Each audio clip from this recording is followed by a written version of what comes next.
Assalamualaikum warahmatullahi wabarakatuh.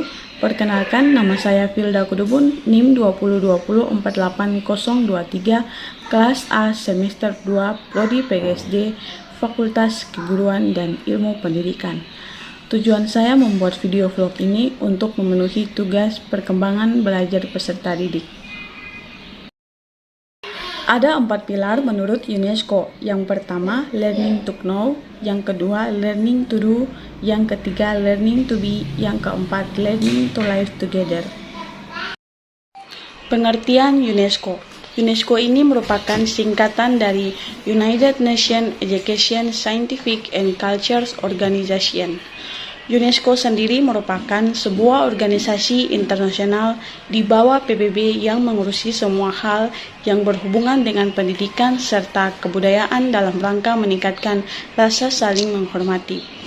Pendidikan menurut UNESCO adalah tiang atau penunjang dari suatu kegiatan, usaha, pengaruh, perlindungan, dan bantuan yang akan diberikan kepada anak didik yang bertujuan pada pendewasaan anak dalam rangka pelaksanaan pendidikan di masa sekarang dan masa depan yang didasarkan pada pengalaman belajar anak, yang berarti keberhasilan pendidikan diukur dari hasil 4 pilar pengalaman belajar anak dan direkomendasikan oleh UNESCO agar tercipta pembelajaran yang berkualitas yang bermuara pada penciptaan suasana pembelajaran yang aktif, kreatif, dan menyenangkan.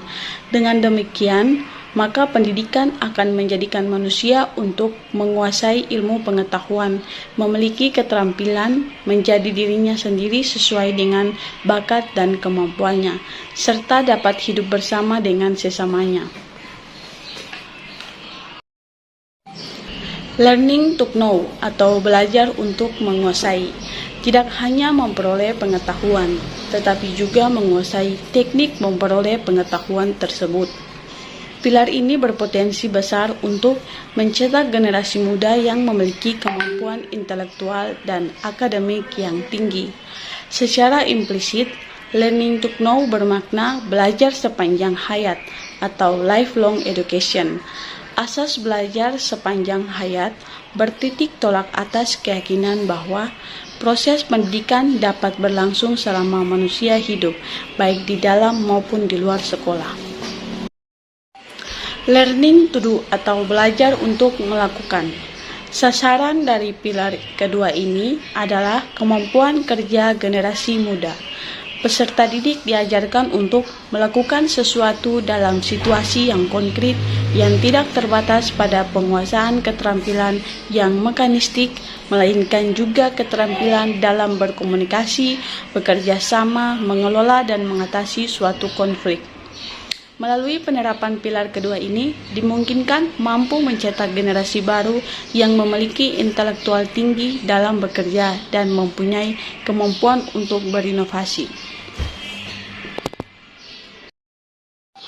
Learning to be atau belajar untuk menjadi diri sendiri, di mana substansi dari pilar ini adalah mengamalkan peserta didik berpotensi menjadi generasi baru yang berkepribadian mantap dan mandiri, serta memiliki kepercayaan diri terhadap jati dirinya sebagai seorang manusia, di mana akumulasi dari 3 pilar pertama yang ditunjukkan bagi lahirnya generasi muda yang mampu mencari informasi dan menemukan ilmu pengetahuan, yang mampu melaksanakan tugas dalam memecahkan masalah dan mampu bekerja sama, bertenggang rasa, dan toleran terhadap perbedaan. Bila ketiganya berhasil dengan memuaskan, akan menimbulkan adanya rasa percaya diri pada masing-masing peserta didik, di mana seluruh pengetahuan dan pengalaman yang terakumulasi dari kegiatan-kegiatan positif akan membentuk karakter peserta didik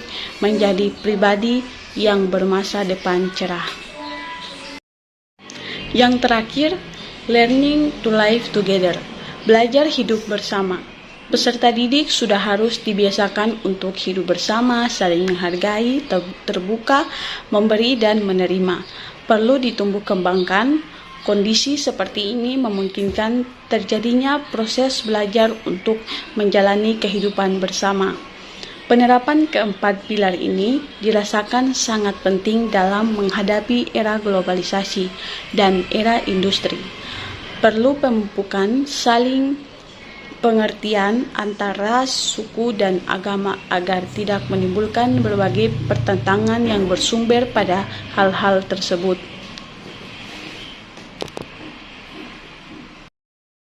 Faktor-faktor mempengaruhi pembelajaran.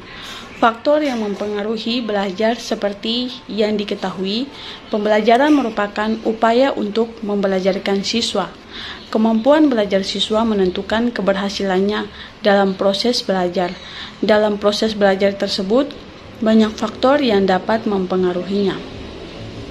Ada dua faktor utama yang mempengaruhi proses belajar dan pembelajaran. Yang pertama, guru. Yang kedua, lingkungan. Kesimpulannya adalah pilar-pilar pendidikan tersebut dirancang dengan sangat bagus dan dengan tujuan yang sangat bagus pula. Dengan mengaplikasikan pilar-pilar tersebut, diharapkan pendidikan yang berlangsung di seluruh dunia termasuk Indonesia dapat menjadi lebih baik. Namun, masih banyak aspek penghalang dalam pelaksanaan tersebut, baik mengenai SDM, fasilitasnya, perbedaan pola pikir setiap masyarakat atau daerah dalam memandang arti penting pendidikan dan kendala-kendala lain. Persoalan pendidikan merupakan tanggung jawab kita bersama, karena tentunya secara bersama-sama pula mencari alternatif pemecahannya. Mudah-mudahan keempat pilar tersebut dapat kita realisasikan dan akan nampak hasilnya. Terima kasih. Mungkin itu saja video penjelasan dari saya. Sekian dan terima kasih.